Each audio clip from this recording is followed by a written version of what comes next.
ngasi gi video sidi yam kana koi bakot bachat pagi video magdi natre ngasi gi sina Dubai da karai dagi haidi pochai affordable oiba price ta fang pochai singje kai dagi lai bayai kamain tawe kai da fang ya habadu gi matang da sum namjara kem kamai tawe abdu yeng minasi sidagi makha ta bada adum makoi chatpa yaba mayam na yeng ning ba like miracle garden adagi ama mayam leyebo ko adum tamna utlake tam yeng halake hojik summer kitang handagi baga ko hojikti am sari ba humidity am na kalle adu duna hojikti chathok pose kaya yam sabani na kaino tawde ba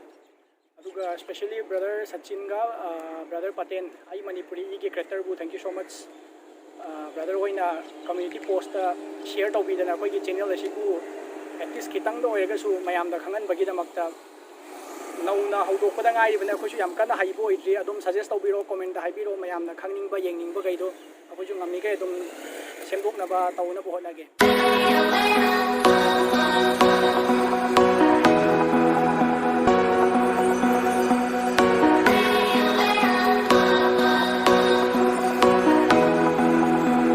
akoju hojik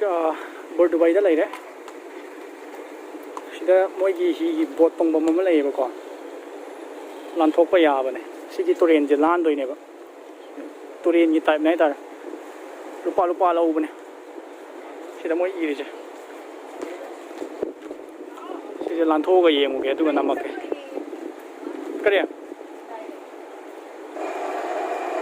moi asi mi shura ba ama mathang da chang mi shu ga ya sidi mathang doi na chang age sigi bot pong e sigi lan thok ko doi ne lupa lawe ba ko 1 dirham akhorong gi paisa da di 19 point something kun nai ta lupa kun nai ta mi amagi bot che tang tong lan doi ne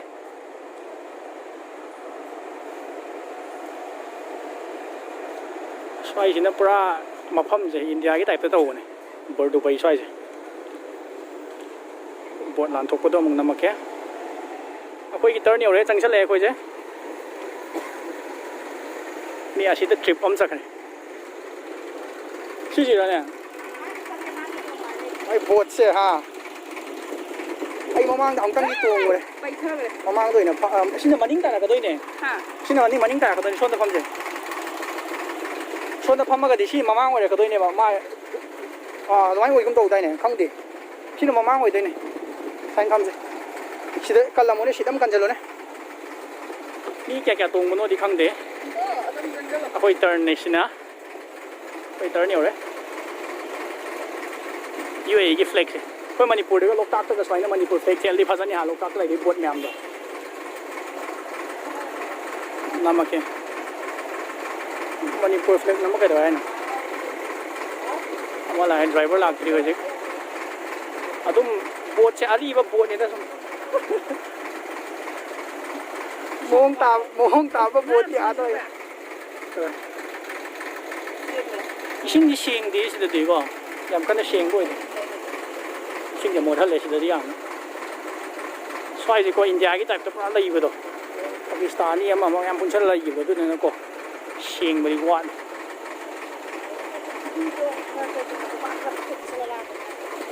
akoi ki boat ki trip se mi shu re du na ngai re ko je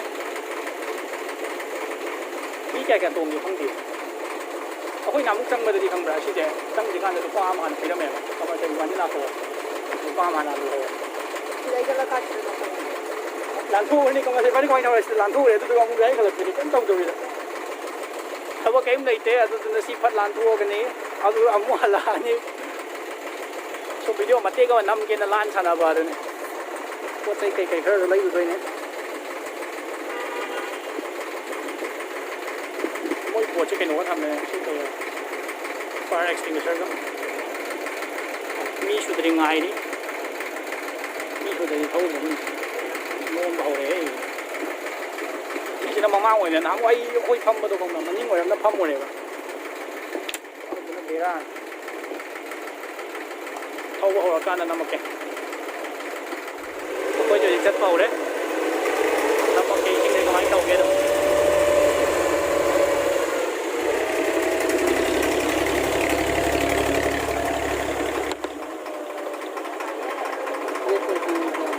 ꯌꯥꯡꯈꯩ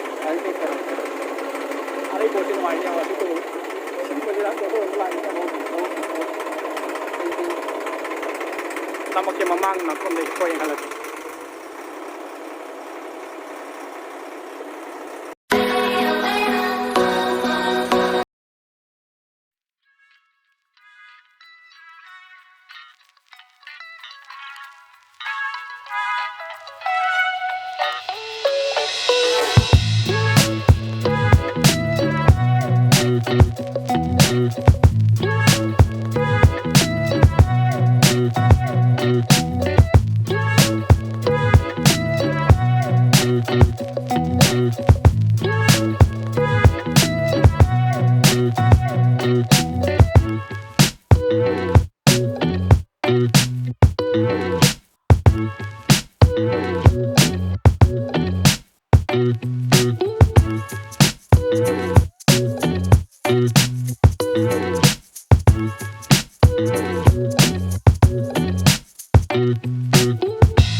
ꯁ꯭ꯋꯥꯏꯗ ꯄꯣꯠ ꯆꯩ ꯀꯃꯥꯏ ꯇꯧꯋꯦꯅ ꯈꯤꯇꯪ ꯌꯦꯡꯉꯛꯈꯤꯁꯤ ꯑꯗꯨꯗꯨꯒ ꯑꯃꯨꯛ ꯍꯟꯅꯕ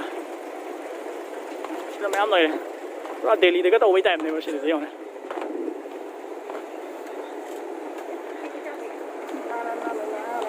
ꯇꯨꯄꯤ ꯂꯩꯔꯦ ꯐꯖꯕ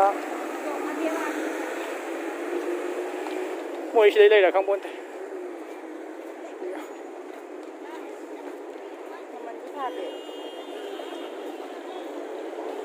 Chirag kare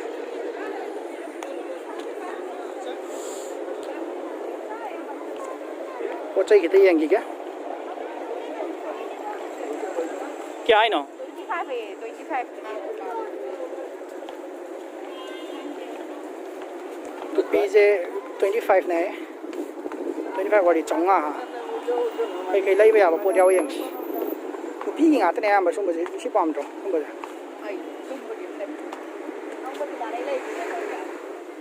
दुबई गोल्ड सुक से यावरे सिदा दुबई की सना असेंग सना यामना होंग फंगम इंडिया का कंपेयर तौबदरी दुबई दना सना जे होंगे बको दुबई पुलिस का लोइने गुड मॉर्निंग अने मातु मुरगा हौगलक पुरा गायंगे सिदा योन बो रे को सना लुपा मयाम जे असेंग मातने सिंगे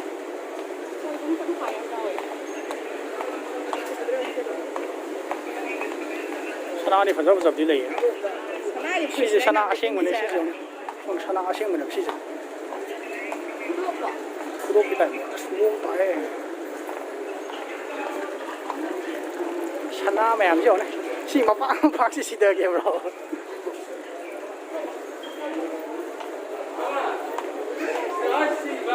Mana si dia? My price क्या लगे? Gold biscuit से.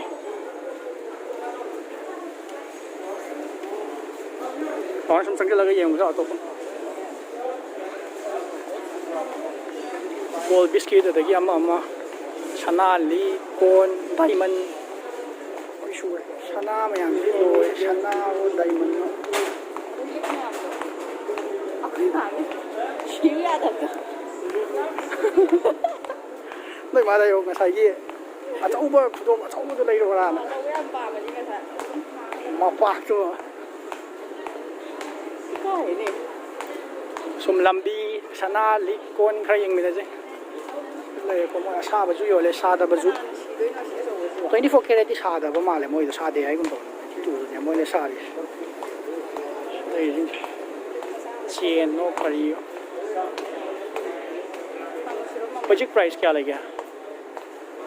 kitang kaino to ba da yeng sin kitang chau ba slick to fa e ku chau da kia ngang ri ya lu ji xian doi ja la anh em phẩm mắt chắc rồi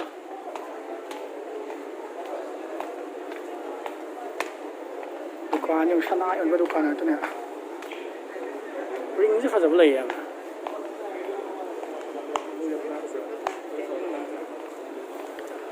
stage lai ra ngai ko oh si sana je si ra ka chat la di imai pe ma di aroi bi ta re he shi ra di ha luhong si amamam ullo na hero siya mo gi Arabic ki kaino ne sising sana aseng mga tane ba sising oi bi phajai amte yeng sana gi phurit ka lai re phurit oina sana gi phurit oina lit ba yar sana gi phurit ne hawa sana ji phagi da hala ba moi ne sida as to yo ne phurit ka li shal ya Phật giáo yam này sana chứ, sana sinh bằng ngang từ đi nào cô, yam cái nó cho chút Phật giáo đây là bột đồ đây hoàng, thank you.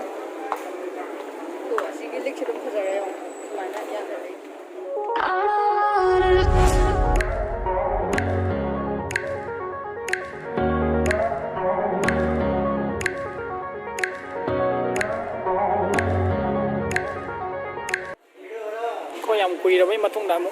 Nepali restaurant là momo sada đó rồi chứ momo sada thuốc rồi đó một để tôi chặt bắt hấp vào để tôi mà nung để lấy đấy po chơi khai yên cái đó cái khai liền nó kitchen nung chen chỉ nói lời đấy hàng yam pam pam nào nhỉ xí gì vậy cái pin nó Lupatara đấy khơi rồi để chăn có bây giờ đi làm lấy kitchen như section này xin nào so hui macha ji phajai si je lupa kya no 10.50 tara ma khai chani ya tara ai ta gari oi ya nia si jing le phaja je si jing ne Dubai da dum mafum gani mutai am le ahong ba ko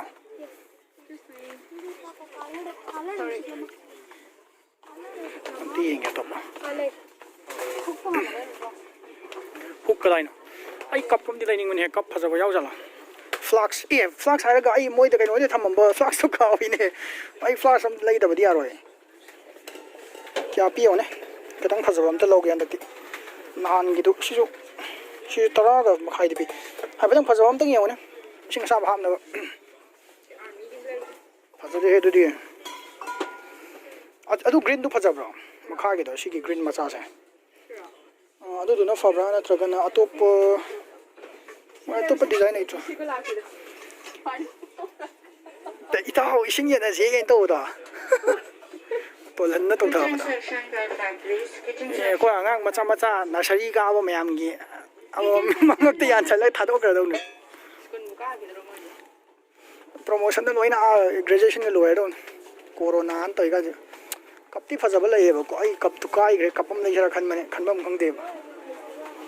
cấp mày làm gì khăn đó rồi ai flash em mà đi lấy những em lúc bắt tariet cái 95 pieces ấy xin vacuum flash pot chay chỉ có loại suy vào khơi gì idea nung mà đó mình sẽ xin là bây giờ chẳng bây giờ rồi bây giờ muốn cái pot chay gì vậy rồi bị lấy cấp set cái lúc bắt quần năng bị sẽ cái tập mà chăm sóc phật giáo cái si phật gì mang ngà bị gì cái nó cái gì sugar spoon này hay gì có mình đâu chalo hay Barbie cái gì Spiderman as angang mà sai này mẹ cái gì frozen cái khai đó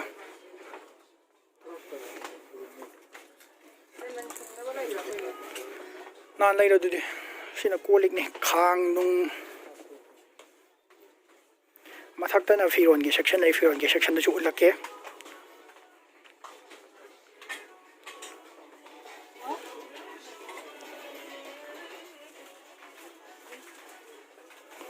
suy sẽ tên cột lúc này nữa có mà nào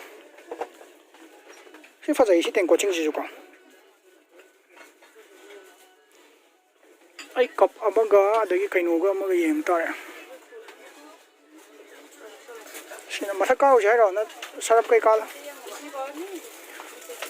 hút tu cái này lấy cái hút tu cái đông nữa nắp bắt đầu cái nụ tàu bắt đầu khăn lò cắn cái đó bắt đầu ai là nắp bắt đầu cái kia xin mà thắc cái gì lấy ra đó xin 4.50 psi chứ giờ này palm ra nè Try hard ba. Hong di. Wall gira da. Po chai je loi na su bi de phang mane ba sida lai jing ja. Hong ba day to day hai je. Hong ba phang bam ne. Affordable price ta Dubai da kai dai lai ba yai hai ra ga di day to day. Adagi lulu mayam nei ko makhal do hoi ngasi yoi na day to day gi khara. Sine henjang na pi gi section ne. Akhoi thebi coffee lai ge na yenge coffee yo hong ba. Kya pi ge to? 13 lo. 12 lupa kya chani ga nifu California di 14 pi bane ba du to amalo ro ai gonda jo khar le ori shi kai no jam tang ha ba si je 34 pi ba si je si am tang mal California hen hong be le coffee loi shun lai da Starbucks how when I coffee ko jina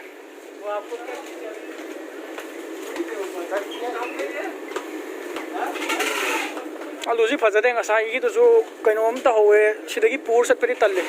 5.50 lupa chama ga tarapi kg da o packet ta ba kg da nate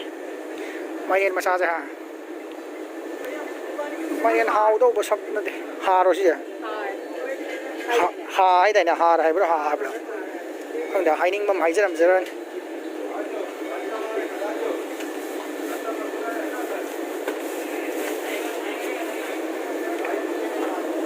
Lão hai petang glass ko kai no bang te yeng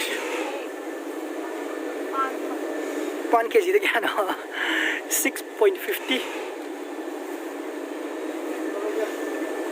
sidagi hena na bi pu ji tal le la pani na ko 45 km ko morang ne khoi sidagi na akhoi leibam dagi na sibo lak pa je yam kui na chang e ba mo ja su lai de ya yen ji kya bi ge ye je karam khan da shi wi yen no khong de 900 gram yen a hing ma sa ba phangi thap kui le asi bu di tata ni hum shuro mani chari ji sahi ani da chakhalai ji yeng sa ma thak ta la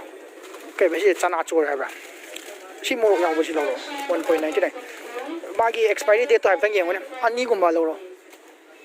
haldiram ji hong bu si na chama nai da haldiram na te haldiram gi ne 5.50 ta ga sa ma ne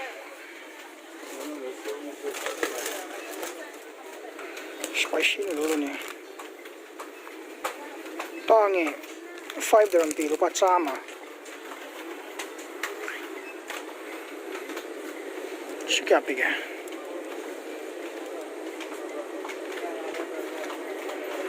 kya pi jano tha de ne si kya pi jano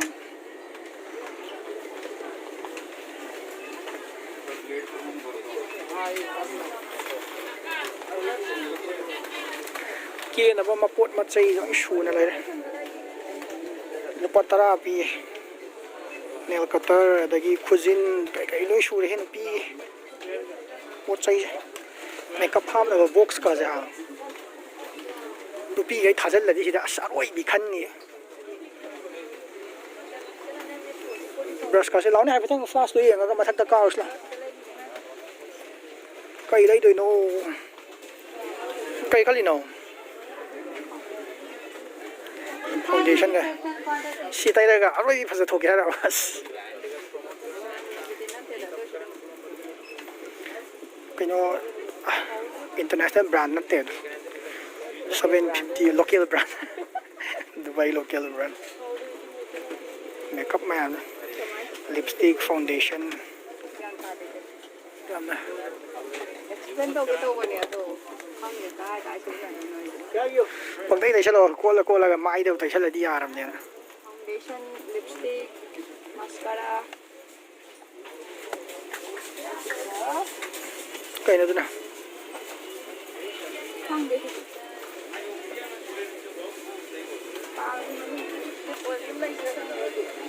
kai duna nang không để lấy cái đi coi đi thau ne chín ban gì thau lip oil thay là chín ban gì thau ấy chứ lo không được nên noi makeup man thì không rất là chất rồi sina eyeliner ne เราให้ไปตั้งเยี่ยงวันเสาร์เนี่ยไก่โน่นไก่ปะไอ้กับอังตังไอ้บรัชซัมดีเลยดิ้งบรัชเสียมาเลยใช่ปะชิ10.50 ปีปะชินมารีฮะสิพาจะเดะชิตะกี้อาหารเลยชิมันเลยอะไรกันเนาะชิพาจะได้กันเนาะชิมาเป็นมาขายได้บรัชตั้งถอยฟังยังไงเนาะชิมันเอาเลยนั่งแม่หมวยดิป้าไม่ได้เลยพอจะยิ่งบิ๊กนั่งมาจ่ายกี่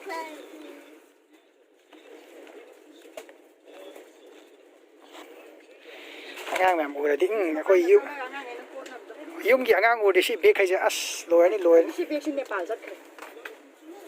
ชิกุมันปีไปในตรงถิ่นอะดูยังรอคิดเลยsatin kekala ini ada satin itu nih scarum board ko picture ya ayah malah iba nih iyo kasana ba din ay tumba toy section nang lupam chalai treyom dari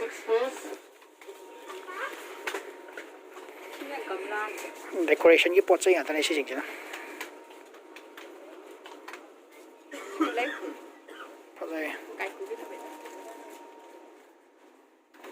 xem nga xem mà là vậy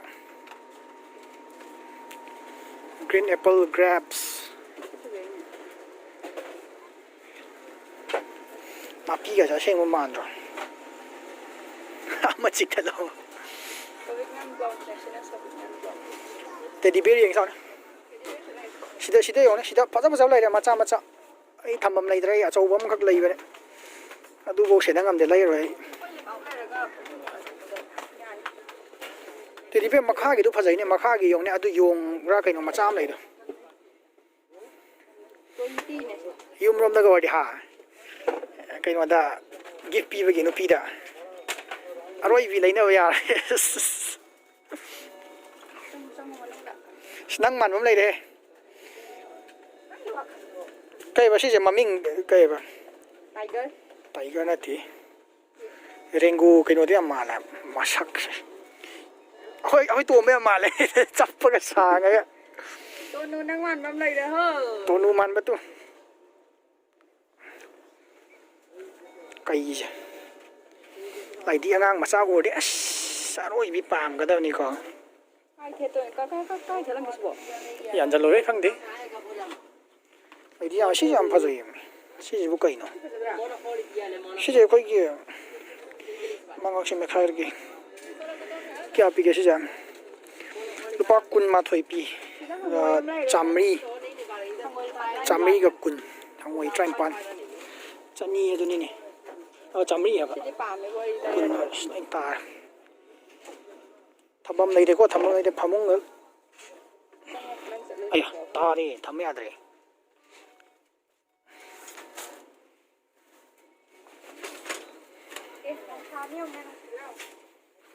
ไปที่แม่จ้ะ